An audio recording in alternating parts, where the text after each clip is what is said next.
Ciao a tutti, benvenuti in questo nuovo video in cui confronteremo le ST500. Decathlon ha prodotto due modelli di ST500, la versione 1 e la versione 2, che oggi è disponibile online sugli store digitali Decathlon. Oggi vedremo le differenze tra i due modelli, che sono veramente pochissime, e quei piccoli upgrade per poterla utilizzare ovunque o quasi.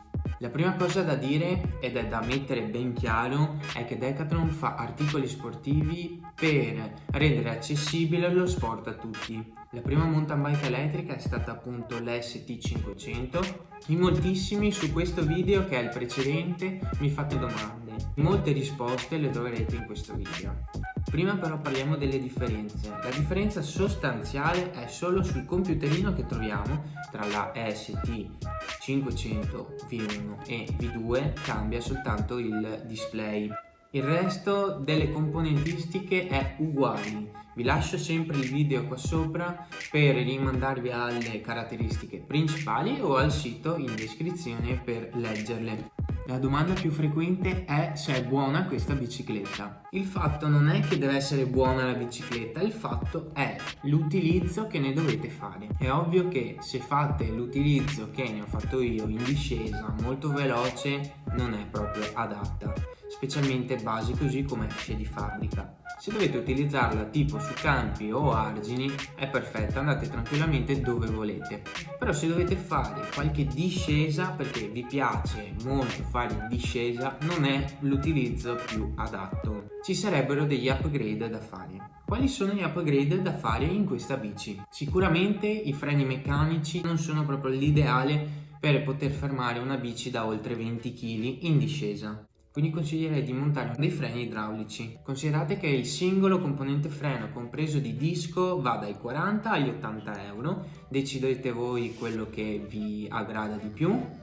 Io consiglio però un componente freno con olio minerale. Inoltre, se volete avere proprio una maggiore potenza frenante, potete utilizzare un disco da 200 all'anteriore e 180 al posteriore. Seconda cosa da fare, attenzione, secondo me sono un po' i copertoni, ma quelli vanno in base al terreno dove utilizzate la bici. Se è tanto fangosa dovete mettere un tassello molto separato che dreni il fango, perché sennò resta appiccicato la gomma al copertone e quindi crea una specie di gomma slick fatta di fango, e fango su fango avete aderenza zero. Il motore si comporta bene anche nelle salite più difficili, l'ho notato anche in questa esperienza qua. Ovviamente ragazzi, io sono caduto, fino all'altro giorno avevo ancora male al ginocchio, quindi sono passati più di 2 mesi. Vi consiglio l'utilizzo delle ginocchiere. Le ginocchiere sono fondamentali quando fate discese, anche perché è il punto più esposto e quindi se cadete sicuramente ve lo sbucciate ed è una grandissima rottura di palle. Altro consiglio che vi potrei dare è di installare un reggisella telescopico, ma attenzione, la bici non è predisposta per il comando al manubrio,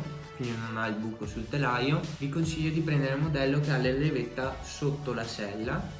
Non è male e ne trovate di molti tipi sia in Decathlon che fuori Decathlon. Vi potrei consigliare la pipa leggermente più corta, che così siete più reattivi nel guidato in discesa, sempre se volete fare discesa. Anche se dovete fare qualche discesa molto più aggressiva, una bella forcella ad aria, così potete regolare un po' a vostro piacimento la taratura. Di per sé questa bici si può utilizzare quasi ovunque. Bisogna fare un po' di pratica, bisogna capirla. Io sono caduto per il semplice fatto che sono inesperto, sono molto principiante, però ho una grande passione e mi piace fare questo sport. La bici la consiglio, attenzione, per tutti quelli che non vogliono fare fatica oppure non hanno grande allenamento come me e quindi hanno paura di non farcela fare qualche salita, e questo è perfetto. Considerate che io ho consumato più o meno il 50, 40, 50% di batteria con un dislivello di circa 500 metri. Peso 85 kg più tutta l'attrezzatura, comunque arrivavo a 90, e considerate che le gomme sono 27,5 plus, quindi molto più grosse, e il consumo della batteria non è affatto male. di teoria sulla carta, quindi si riescono a fare i 1000 metri di dislivello con questa versione. Attenzione, è solo teoria, perché io sono riuscito a fare 500 metri di dislivello con più o meno metà batteria.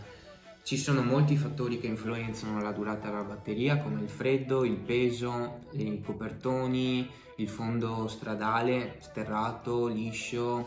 Quindi attenzione, vanno prese con le pinze i vari dati sulla durata della batteria. Se avete qualsiasi domanda scrivetela nei commenti, vi risponderò il prima possibile. Se siete arrivati fino a qua vi ringrazio tantissimo, vi invito a iscrivervi al canale che sta crescendo piano piano ma sempre di più, e iscrivetevi anche per portare qualche collaborazione e video più interessanti. Ci vediamo nel prossimo video in cui vi farò vedere come si comporta l'XC100S in discesa. L'ho utilizzata per 2 discesine e mi sono trovato veramente bene, quindi non perdetevelo e ci vediamo al prossimo video.